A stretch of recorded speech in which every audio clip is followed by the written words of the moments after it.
Hello दोस्तों, कनक classes channel में आपका एक बार फिर स्वागत है। जैसा कि हमने कल की क्लास में बताया था, आज हम संघ और राज्य भाग एक की चर्चा करने वाले हैं। लेकिन उसके पहले थोड़ा सा हम कुछ अलग बताएंगे। संविधान के जो स्रोत हैं, जो बाहर से चीज़ें ली गई हैं संविधान सभा के द्वारा, संविधान निर्माण के समय विश्व के कम से कम 60 से देशों के संविधान का अध्ययन किया और वहाँ की जो चीज़ें भारत की परिस्थितियों के अनुकूल थी उसको जो है भारत के अपने संविधान में ऐड करने का प्रयास किया, जोड़ने का प्रयास किया। तो सबसे पहले हम जो है भाग एक पढ़ने से पहले ये जानेंगे कि बाहर से, विदेशों से, अन्य देशों से क्या क्या चीज़ें हमारे संविधान में संविधान सभा के द्वारा सम्मिलित की गई। तो सबसे पहले हम इस पर चर्चा करेंगे। आपको इस टॉपिक से भी प्रश्न पूछा जाएगा आपकी परीक्षाओं में, इसलिए इसको भी जानना जरूरी है। चलिए मित्रों, हम ये जानते हैं कि विदेशी स्रोत क्या हैं, क्या चीज़ें जो है बाहर से हमारे संविधान में आई हैं, उसके बारे में हम अध्ययन करते हैं। जैसा जैसा कि हम जानते हैं कि भारत जो है इंग्लैंड का उपनिवेश रहा है, इसलिए जाहिर सी बात है कि हमारे संविधान पर सबसे ज़्यादा जो प्रभाव होगा वो इंग्लैंड का होगा। देखते हैं कि इंग्लैंड से क्या चीज़ें भारत में आए, जो महत्वपूर्ण चीज़ें हैं मैं उसी पर विशेष रूप से चर्चा करूंगा आपसे। भारतीय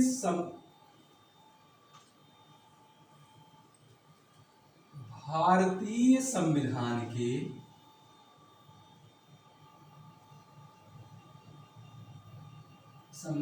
के विदेशी स्रोत।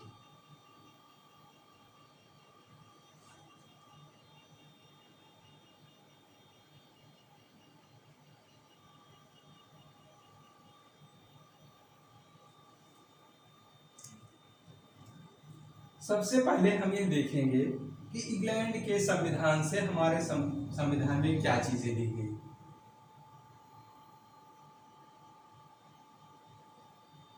इंग्लैंड के संविधान से प्राप्त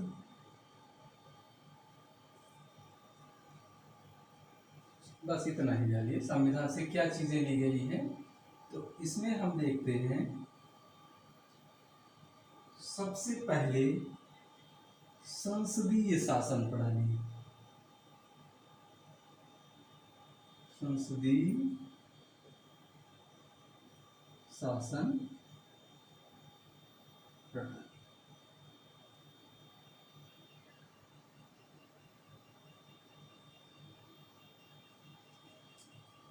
पहला पॉइंट। दूसरा पॉइंट लिख लो, द्विसदनीय विधानसभा, द्विसदनीय सदन।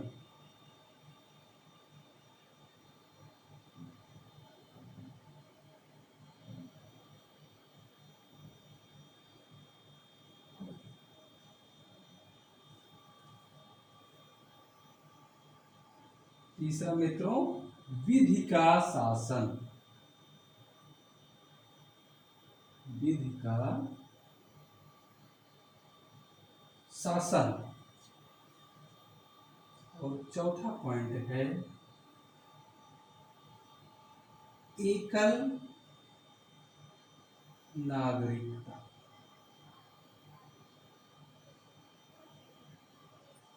ये चार महत्वपूर्ण चीजें ऐसी हैं जो हम इंग्लैंड से लिए, इंग्लैंड के संविधान से भारत के संविधान में ली गई।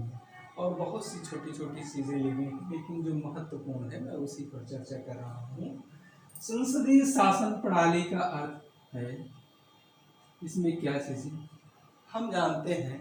हमारे संविधान में दो प्रकार के प्रधान हैं, एक औपचारिक प्रधान और दूसरे वास्तविक प्रधान। तो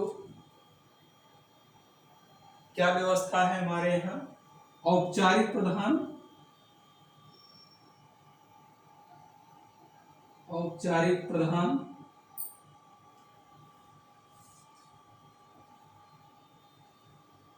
हमारी कार्यपालिका में दो प्रकार के प्रधानों की चर्चा की गई है, एक औपचारिक प्रधान और दूसरा वास्तविक प्रधान।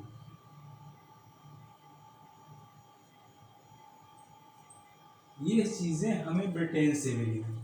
औपचारिक प्रधान हमारे यहाँ राष्ट्रपति होता है और वास्तविक प्रधान जो है हमारा मंत्री परिषद है, जिसका प्रधान प्रधानमंत्री होता है। ये चीजें अब इस चीजें देखिए, ब्रिटेन में क्या है, वहां भी दो प्रकार के प्रधान होते हैं। एक जो है वहां का वंशानुगत राजतंत्र है, वंशानुगत लोकतंत्र आप कह सकते हैं। वहां का जो राष्ट्र का औपचारिक प्रधान होता है वो ब्रिटेन में राजा होता है, और जो वास्तविक प्रधान होता है वहां भी मंत्रिपरिषद होती है और उसका भी प्रधान प्रधानमंत्री होता है। तो ये चीजें जो है, केवल अंतर यही है कि हमारा औपचारिक प्रधान भी निर्वाचित होता है और यहाँ ब्रिटेन में ये चीज नहीं है, वहाँ औपचारिक प्रधान निर्वाचित नहीं होता है। बाकी व्यवस्था जो ये ली गई है ये ब्रिटेन या इंग्लैंड के संविधान से ही आई है। मित्रों, एक चीज, संसदीय शासन प्रणाली में सरकार जो है वो लोकसभा के प्रति उत्तरदायी होती है। आप इस चीज को जानते ही होंगे कि लोकसभा में बहुमत प्राप्त दल को ही सरकार बनाने का अधिकार मिलता है। तो ये चीजें जो है, ये चीजें भी संसदीय शासन प्रणाली के तहत ये चीजें हम जानेंगे कि लोकसभा में बहुमत प्राप्त दल को ही सरकार बनाने का अधिकार होता है। ये चीजें ये भी ब्रिटेन से ही है। लोकसभा को निम्न सदन भी कहते हैं, यह जान लीजिएगा। राज्यसभा उच्च सदन है, लोकसभा निम्न सदन है। तो ऐसे भी कर सकते हैं आप, निम्न सदन कह सकते हैं या लोकसभा कह सकते हैं। लोकसभा में बहुमत प्राप्त दल को ही सरकार बनाने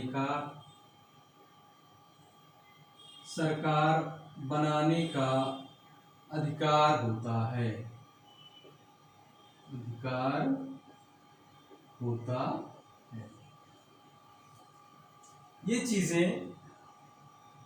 ये चीजें संविधान, आपके संविधान में ब्रिटेन से ली गई हैं।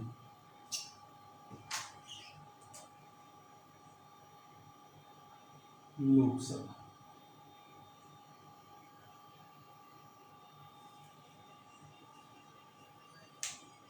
ठीक, नोट कर लीजिएगा जानकारी के लिए। ये प्रश्न भी कई बार पूछा गया है कि संसदीय शासन प्रणाली हमारे संविधान में कहां से ली गई है, तो आपका आंसर होगा इंग्लैंड से या ब्रिटेन से।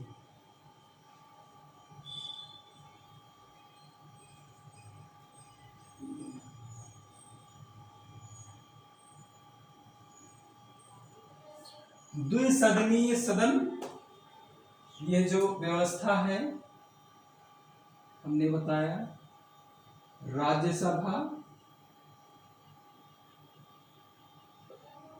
लोकसभा। प्रांतों में विधानसभा, विधान परिषद। यह व्यवस्था भी, द्विसदनीय व्यवस्था भी इंग्लैंड से है। ये ध्यान रखिएगा मित्रों।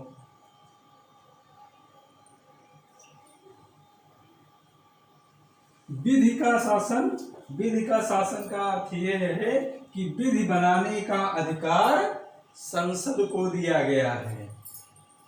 संसद के सदस्यों को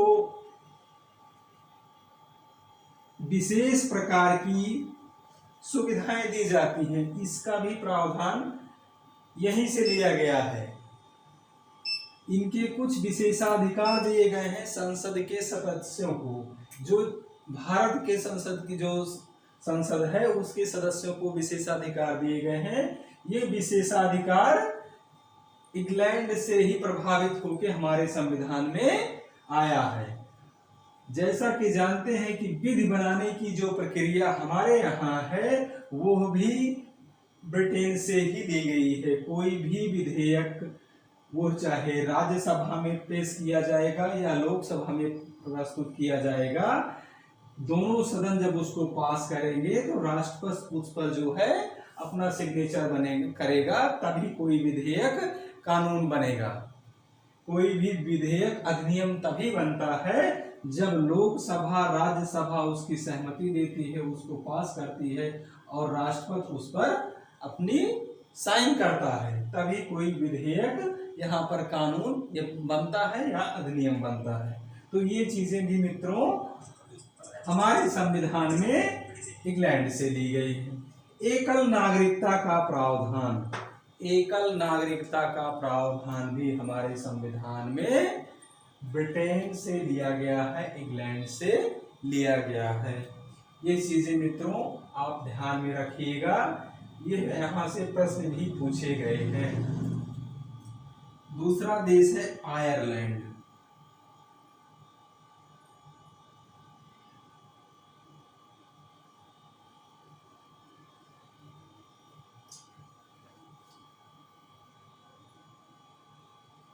आयरलैंड यहां से क्या लिया गया है आप जानते होंगे, नीति निदेशक तत्वों को यहां से लिया गया है। नीति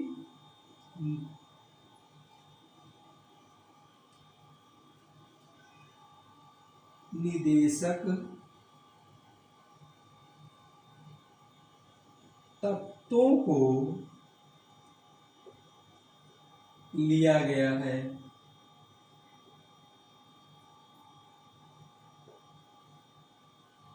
आपको एक चीज और मालूम होगी, संविधान हमारी संसद की हमने बताया दो सदनीय है, राज्यसभा और लोकसभा।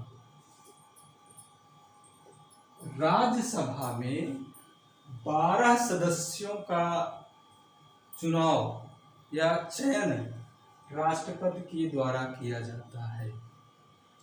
इन सदस्यों का चयन किस आधार पर किया जाता है तो देखिए, लोक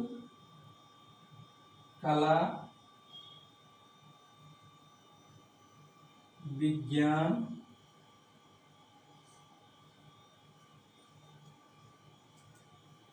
सहकारी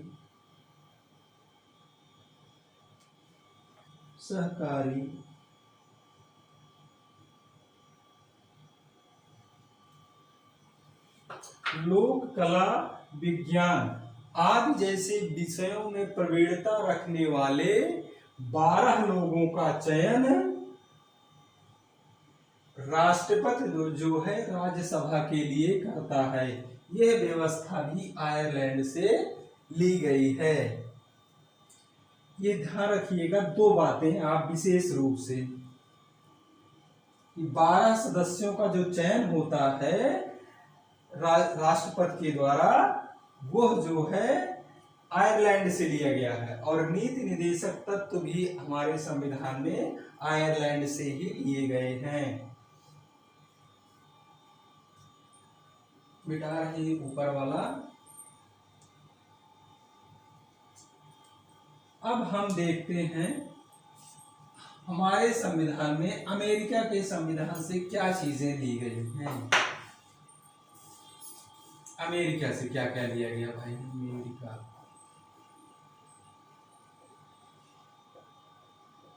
संविधान से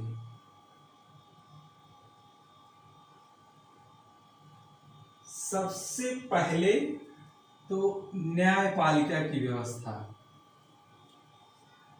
न्यायपालिका की व्यवस्था, पालिका की व्यवस्था, न्यायिक न्यायिक पुनरावलोकन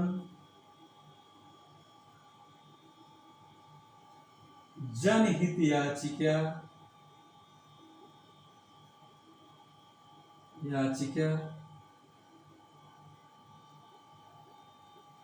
उपराष्ट्रपति का पद राष्ट्रपति पर महाभियोग।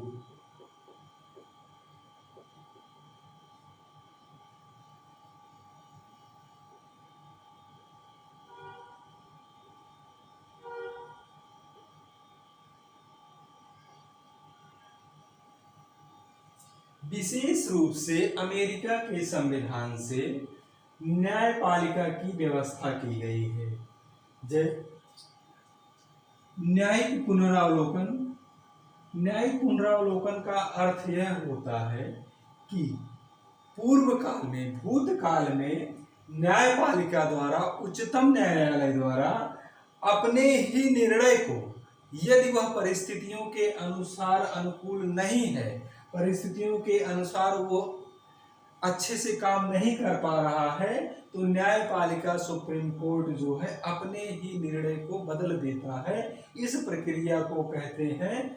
और बदलने के बाद एक जो है परिस्थितियों के अनुकूल कानून व्यवस्था बनाने का आदेश करता है या आदेश देता है, यह व्यवस्था कहलाती है न्यायिक पुनरावलोकन। ध्यान रखिएगा, यह प्रश्न पूछा गया है, प्री के क्वेश्चन बने हैं, प्रारंभिक परीक्षाओं में भी पूछे गए हैं और विशेषकर मुख्य परीक्षा में विशेष रूप से ये पूछा गया है कि न्यायिक पुनरावलोकन की व्यवस्था संविधान में कहां से ली गई है और न्यायिक पुनरावलोकन होता क्या है। यह प्रश्न आपके मेंस का प्रश्न है, एक बार पूछा भी गया है, एक दो बार कई हो आया है। ध्यान रखिएगा, आप सॉल्व पेपर देखेंगे तो ये भी आपको मिल जाएगा। जनहित याचिका जानते हैं, आज इसका प्रचलन विशेष रूप से हो गया है। जनहित याचिका का मतलब ये होता है कि समाज का एक वर्ग ऐसा भी है जो न्याय प्रक्रिया खर्चीली होने के कारण वो न्याय तक, यानी अपनी बात को, अपने हक को न्यायपालिका तक पहुंचा नहीं पाता है, तो समाज सेवी वर्ग जो जनता के, गरीब जनता के हितों की चिंता करता है, वह उसको ये अधिकार दिया गया है कि आम जन के हित में वह जो है न्यायालय का दरवाजा खटखटा सकता है।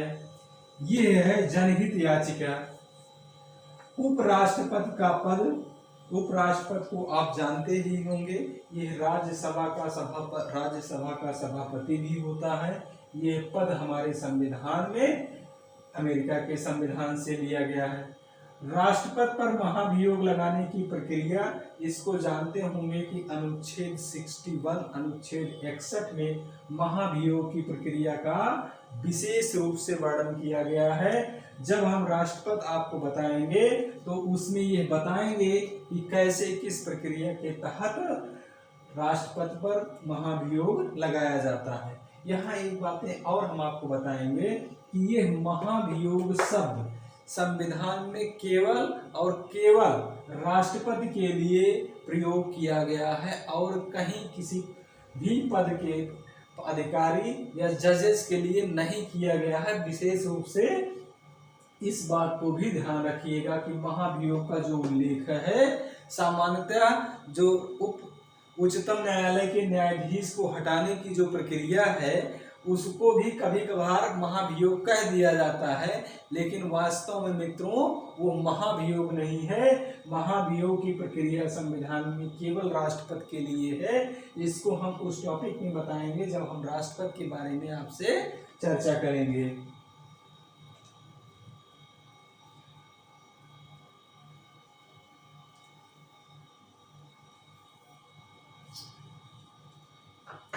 देखिए ऑस्ट्रेलिया के संविधान से क्या लिया गया भाई,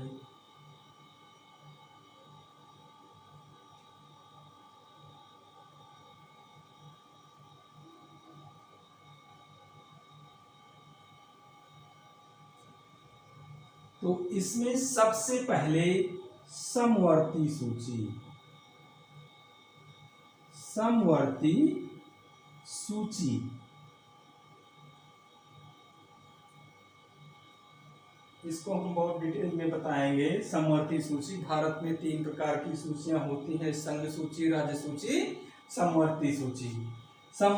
राज्य सूची पर कानून बनाने का अधिकार राज्य का है, संघ सूची पर कानून बनाने का अधिकार संघ को है, और समवर्ती सूची पर दोनों मिलकर कानून बनाते हैं। ये व्यवस्था, ये चीजें जो है ऑस्ट्रेलिया से ली गई हैं। संघ और राज्य का संबंध,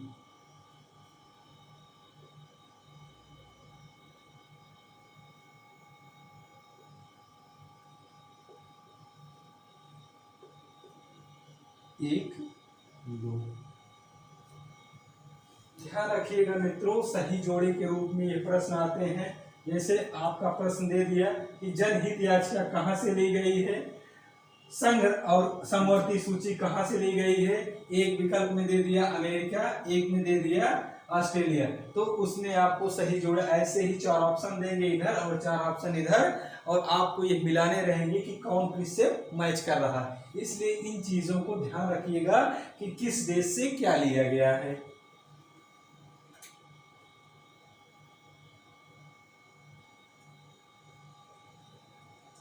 चलिए भाई, कनाडा के संविधान से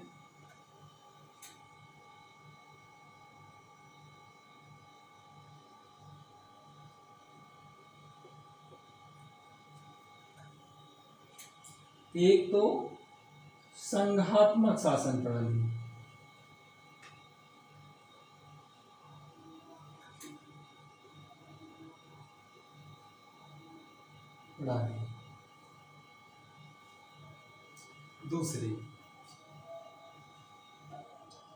दूसरी क्या है,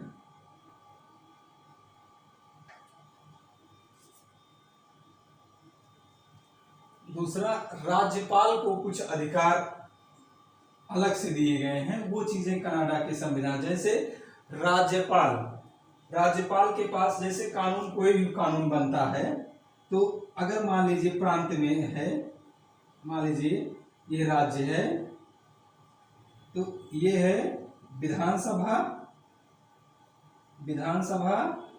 विधान परिषद।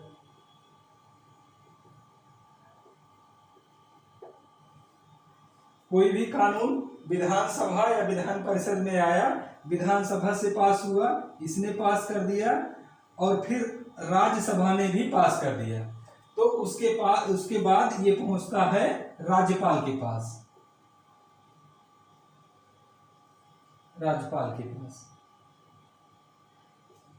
राज्यपाल इस पर सिग्नेचर कर देगा तो यह कानून बन जाएगा।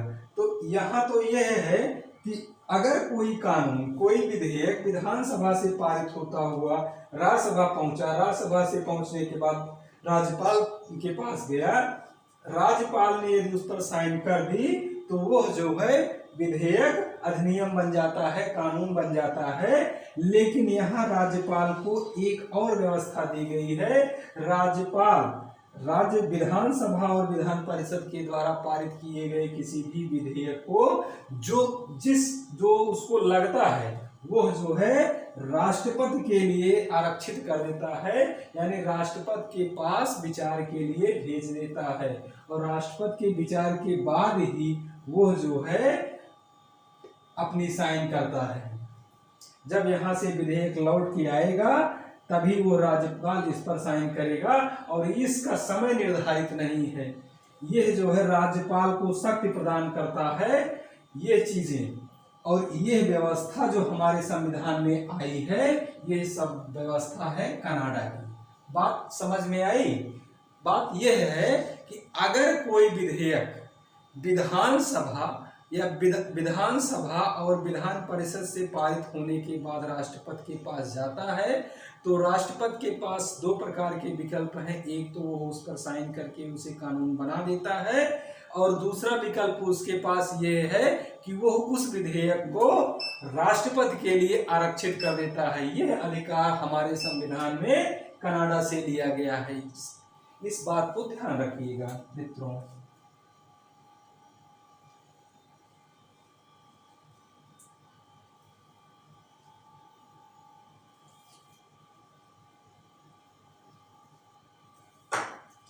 फ्रांस के संविधान से क्या लिया गया भाई?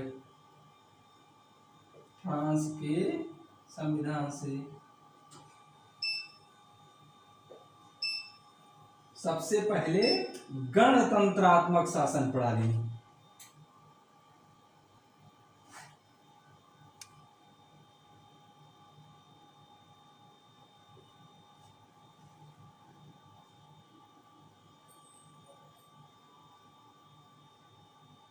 गणतंत्रात्मक शासन प्रणाली।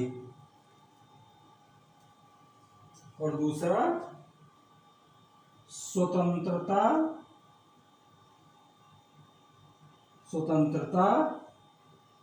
समानता और बंधुता।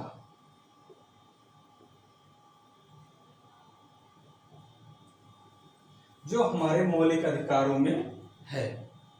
स्वतंत्रता, मौलिक अधिकारों में स्वतंत्रता का अधिकार, समानता का अधिकार, ये बातें कही गई हैं। और गणतंत्रात्मक शासन प्रणाली का मतलब ये है कि हमारे संघ, हमारे राज्य में, हमारे देश में गणतंत्र यानी राजा जो है वो वंशानुगत नहीं होता है, निर्वाचित होता है।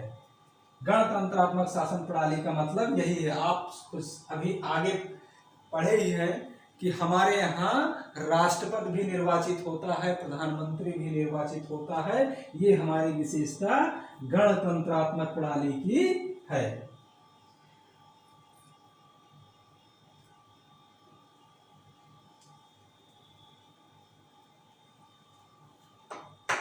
मित्रों, इसमें एक चीज और हम भूल गए, ये मौलिक अधिकार विशेष महत्वपूर्ण टॉपिक है। मौलिक अधिकार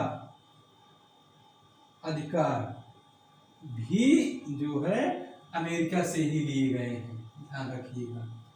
मौलिक अधिकार अमेरिका से लिए गए हैं।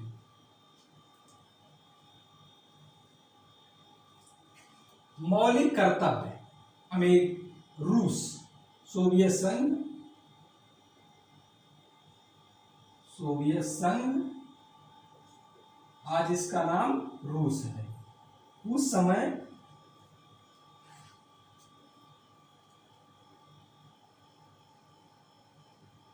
मौलिक कर्तव्य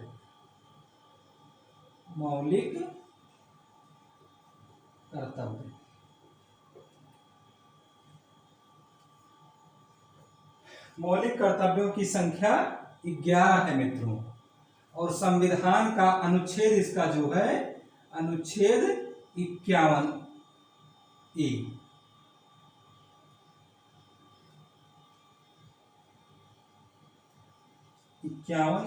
ही कर लीजिए।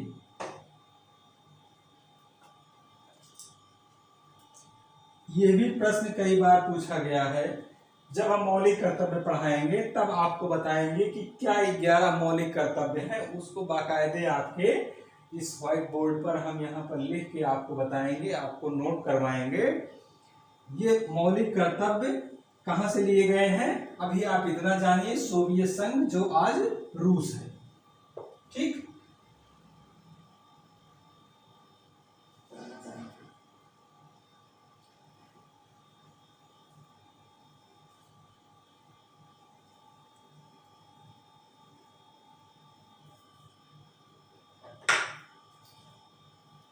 जर्मनी उस समय जब हमारा संविधान बना था तब यहाँ पर वाइमर गणतंत्र था। वाइमर गणतंत्र ये वहाँ का शासन व्यवस्था थी। इसके बारे में चर्चा करेंगे, टाइम बहुत ज़्यादा लगेगा। कभी वर्ल्ड हिस्ट्री की बात होगी तब इसे हम आपको बताएंगे कि वाइमर गणतंत्र क्या था। ये बस इतना अभी आप जानिए कि आपात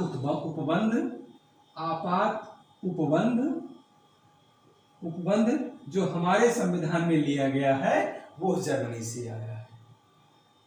मित्रों, इसके साथ आपको ये चीजें बता दें, वास्तव में जो हमारा संविधान है वो 1935 के अधिनियम पर ही विशेष रूप से आधारित है।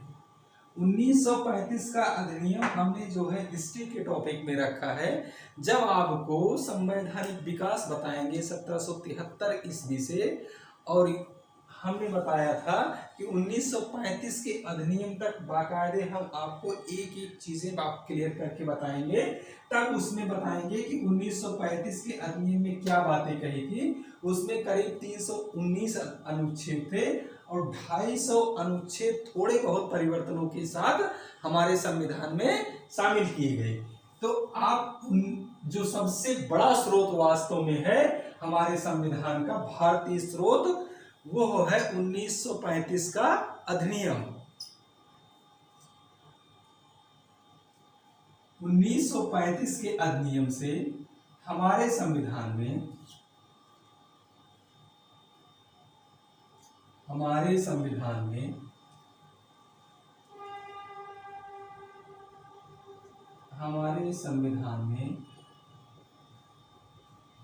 संविधान में 1935 के अधिनियम से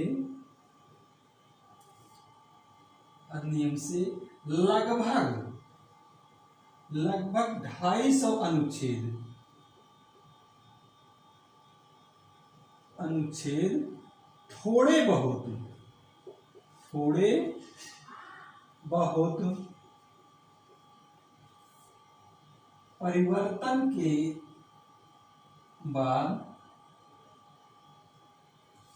शामिल कर लिए गए थे।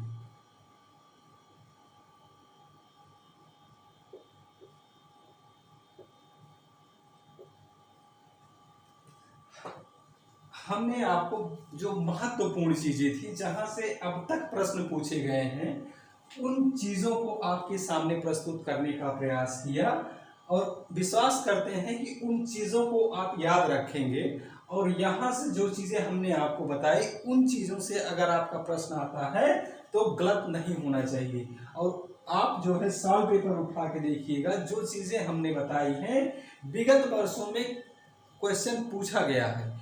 ये समझिए कि बहुत ही इम्पोर्टेंट टॉपिक है और आप बहुत ही सरलतम तरीके से इसका एक चार्ट बना लेंगे छोटा सा।